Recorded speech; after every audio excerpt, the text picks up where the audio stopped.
Ever wondered why your precious plants aren't thriving as they should?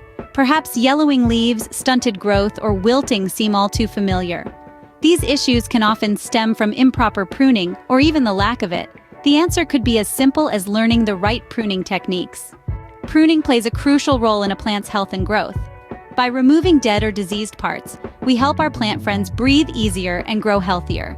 Pruning also promotes air circulation and encourages vibrant growth. Now the question is, how do you prune correctly? Pruning isn't as daunting as it seems if you follow these steps.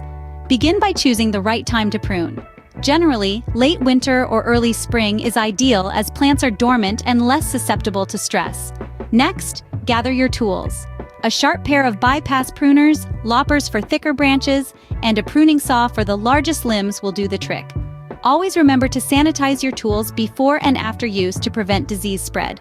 Now, identify the parts to prune. Start with dead or diseased branches, followed by overgrown and crossing branches. Focus on opening up the plant's structure to allow light and air circulation. When making cuts, aim for a clean, smooth cut just above a bud or branch. Avoid tearing or crushing the branch, which can invite disease. Finally, practice your technique. Every plant is unique and responds differently to pruning. Remember, practice makes perfect. Don't be discouraged if you make mistakes the first few times. So there you have it, the basics of pruning for healthier plants. It's essential to remember that regular trimming not only shapes your plants, but also promotes their overall health. We've walked through the key steps: identifying problem areas, making the right cuts, and nurturing post-prune growth. This routine can truly make a difference in your garden's vitality.